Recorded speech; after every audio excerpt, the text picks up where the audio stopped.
तो यदि चैनल पर पहली बार आए हैं तो चैनल को सब्सक्राइब जरूर कर लीजिएगा। तो आइए स्टार्ट करते हैं। क्वेश्चन 91 है कि शिक्षक समाज का मार्गदर्शक है, इस कारण उसे निम्नलिखित में से किसके प्रति सजग रहने की आवश्यकता है।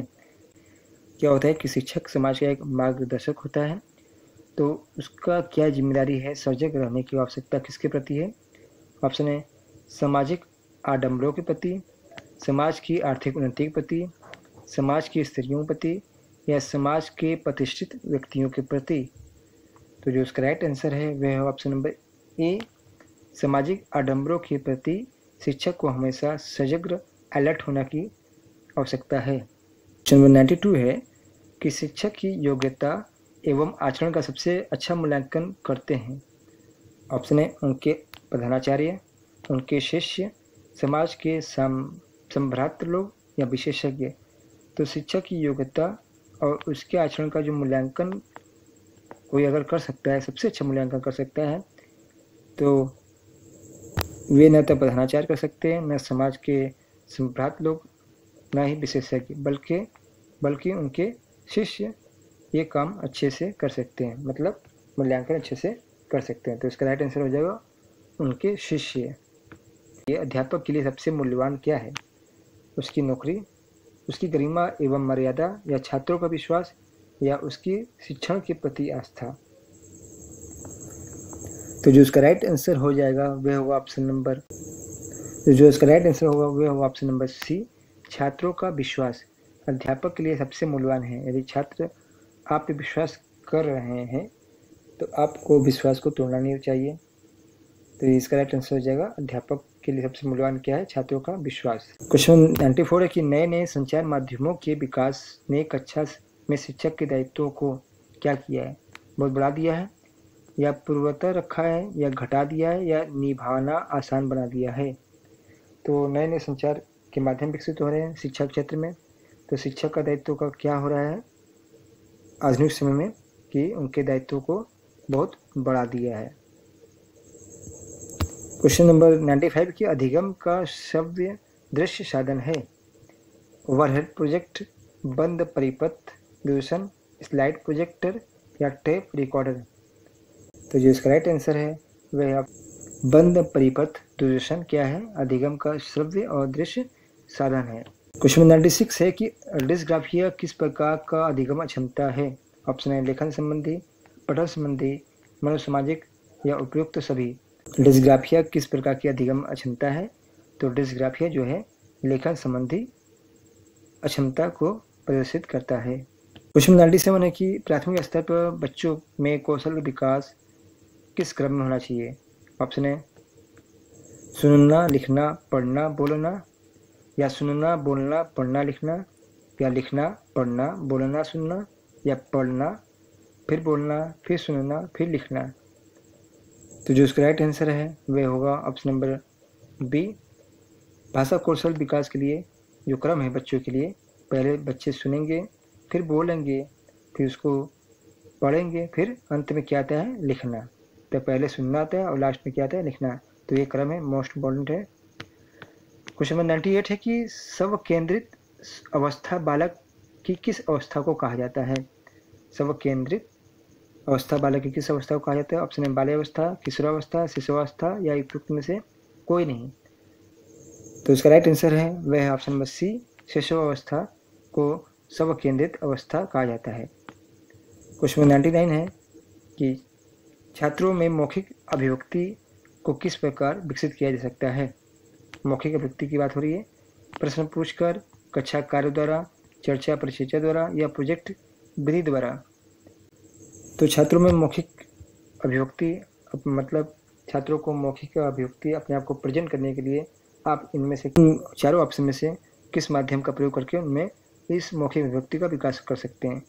चर्चा और परिचर्चा द्वारा आप बच्चों में मौखिक अभिव्यक्ति का विकास ज़्यादा से ज़्यादा कर सकते हैं। तो ऑप्शन नंबर सी इसका राइट हो जाता है। क्वेश्चन नंबर 100 है कि सतत विस्तृत मूल्यांकन में कितने फॉर्मेटिव असेसमेंट होते हैं।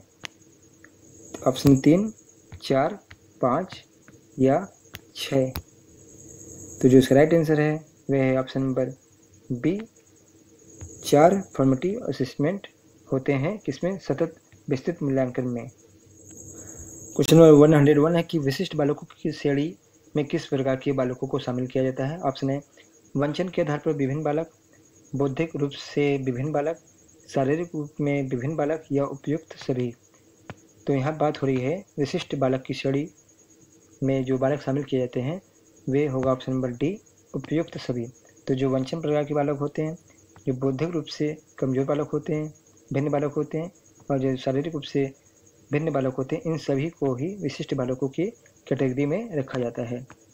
क्वेश्चन नंबर 102 है कि एक अच्छे शिक्षक के गुण हैं। ऑप्शन है गतिविधियों के निर्माण की क्षमता होनी चाहिए उनमें, बच्चों की मानसिक क्षमता को पहचानने वाली होनी चाहिए, या निरंतर सीखने वाला होना चाहिए, या उपयुक्त सभी।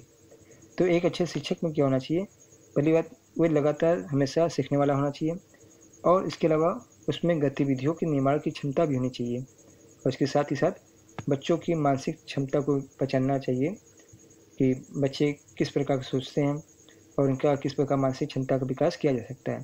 तो इन सब बातों को एक अच्छे शिक्षक गुण में होना चाहिए। तो इसका राइट आंसर हो जाएगा option number D. Question number 103 है कि किस स्तर पर शिक्षा की समस्या अधिक महत्वपूर्ण एवं जटिल मानी जाती है।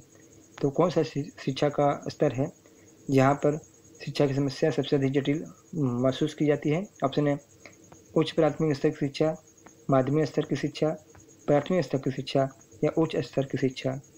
तो जो इसका राइट आंसर है वह ऑप्शन नंबर सी, प्राथमिक स्तर की शिक्षा सबसे महत्वपूर्ण होती है एक बालक के लिए। एक शिक्षा 104 है कि बालिकाओं का भाषिक विकास बालकों से उच्च किस अवस्था में रहता है। यहाँ बालिकाओं की पूछ रहा है कि जो भाषा का विकास होता है ये बालकों से उच्च ज़्यादा किस अवस्था में रहता है। ऑप्शन है शिशुअवस्था में, बाल्यावस्था में, किशोरावस्था में, या उपरोक्त सभी में। तो जो इसका राइट आंसर है वह ऑप्शन नंबर बी, बाल्यावस्था में क्या होता है कि बालिकाओं लड़कियों की भाषा विकास की दर बालकों से उच्च होती है, बालकों से ज़्यादा होती है। तो इसका राइट आंसर हो जाएगा ऑप्शन नंबर बी, बाल्यावस्था। क्वेश्चन नंबर 105 है कि शिक्षण में दृश्य श्रव्य सामग्री जैसे ओवरहेड प्रोजेक्ट, दूरदर्शन, कंप्यूटर का प्रयोग किस विषय वस्तु का घोतक है। ऑप्शन है शिक्षण विधि का, शैक्षिक प्रौद्योगिकी का, शिक्षा सूत्र का, या शिक्षण चरों का। तो इसका राइट आंसर हो जाएगा कि शैक्षिक प्रौद्योगिकी का ये विषय वस्तु है, क्योंकि ये ओवरहेड प्रोजेक्ट, दूरदर्शन, कंप्यूटर ये सब क्या है, ये सब टेक्निकल चीज़ें हैं, शैक्षिक टेक्निकल चीज़ें हैं, इसलिए इसका राइट आंसर हो जाएगा ऑप्शन नंबर बी। 106 है कि शिक्षण संबंध में सत्य कथन को चुनिए। ऑप्शन है शिक्षण एक क्रमिक, व्यवस्थित एवं सप्रयास प्रक्रिया है। ऑप्शन बी है शिक्षण से अपेक्षित परिणाम पूर्व निश्चित व सुपरिचित होते हैं। ऑप्शन सी है शिक्षण का संबंध शिक्षार्थी के व्यवहार में परिवर्तन होता है, या उपयुक्त सभी। तो इसका जो राइट आंसर है वह ऑप्शन नंबर डी, उपयुक्त सभी, क्योंकि शिक्षण क्या है एक क्रमिक और व्यवस्थित और सप्रयास क्रिया है। इसके अलावा शिक्षण में क्या होता है पूर्व निश्चित परिणाम परिभाषित होते हैं। इसके अलावा शिक्षण का संबंध क्या होता है शिक्षण के व्यवहार में परिवर्तन लाना होता है। तो इसका राइट आंसर हो जाएगा उपयुक्त सभी। क्वेश्चन नंबर 107 है कि उत्तम शिक्षण की प्रमुख विशेषता कौन सा है। ऑप्शन है वांछित सूचनाएं प्रदान करना, निर्देशात्मक एवं जनतांत्रिक मूल्यों पर आधारित होना, प्रेरणात्मक एवं सृजनात्मक होना, या ऑप्शन नंबर डी, उपयुक्त सभी। क्योंकि उत्तम शिक्षण की यहाँ बात हो रही है और इसकी विशेषताएं पूछा जा रहा है, तो उत्तम शिक्षण में क्या होना चाहिए, वांछित सूचनाएं होनी चाहिए जो कि बच्चों को प्रदान किया जा सके। इसके अलावा जनतांत्रिक और निर्देशात्मक मूल्य भी आधारित होने चाहिए शिक्षण में, क्योंकि जनतांत्रिक होता है कि सभी को शिक्षा मिलना चाहिए। और इसके अलावा शिक्षण में क्या होना चाहिए, प्रेरणा होना चाहिए और नवीनतम सृजनात्मकता भी होनी चाहिए। तो जो इसका राइट आंसर हो जाएगा वो होगा ऑप्शन नंबर डी, उपयुक्त सभी।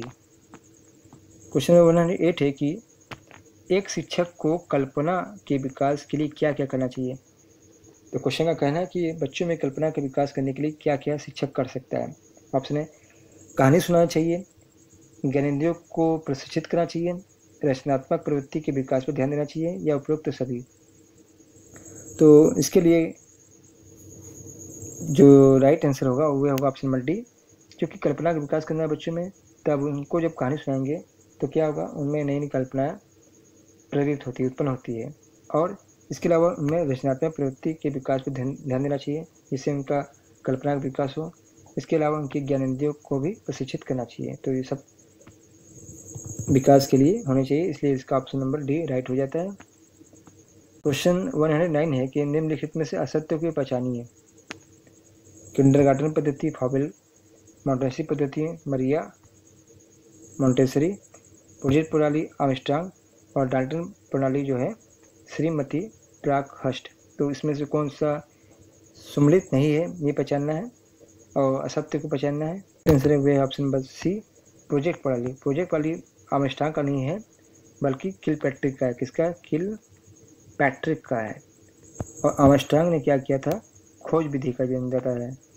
और इस किंडरगार्टन पद्धति क्या फॉबेल का है और मॉन्टेसरी पद्धति उनके नाम से ही है, मरिया मॉन्टेसरी का है। और डाल्टन पद्धति क्या है? श्रीमती प्राकहस्ट का है। तो मोस्ट इंपॉर्टेंट क्वेश्चन है आपके लिए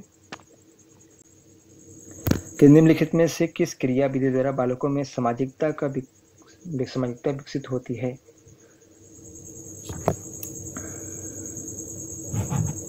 निम्नलिखित में से किस क्रिया विधि द्वारा बालकों में सामाजिकता विकसित होती है। ऑप्शन है टेलीविजन देखना, बंद कमरे में रहना, खेल द्वारा या उपरोक्त में से कोई नहीं। तो यहाँ सामाजिकता की बात हो रही है बच्चों में विकास करने के लिए। तो टेलीविजन देखने से कोई सामाजिकता विकास नहीं होती है, बंद कमरे में रहने से भी कोई सामाजिकता विकास नहीं होती है, बल्कि यदि बालक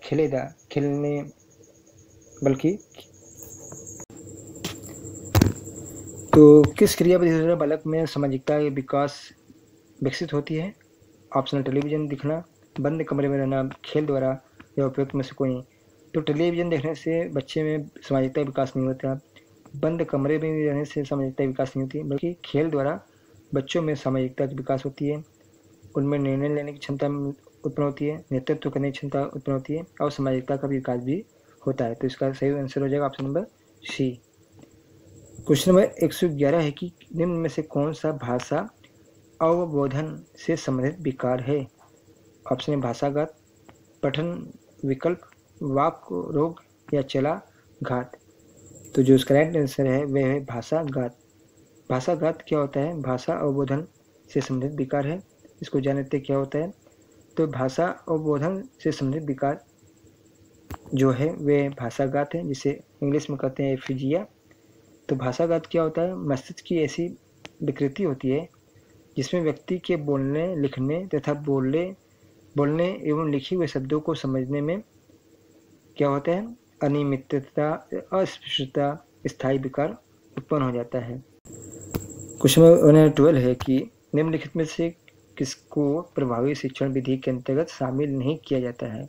ऑप्शन है कक्षा वाद विवाद विधि, खुले अंत वाले प्रश्न पूछना, कक्षा में रटने पर बल देना या उपरोक्त में से कोई नहीं।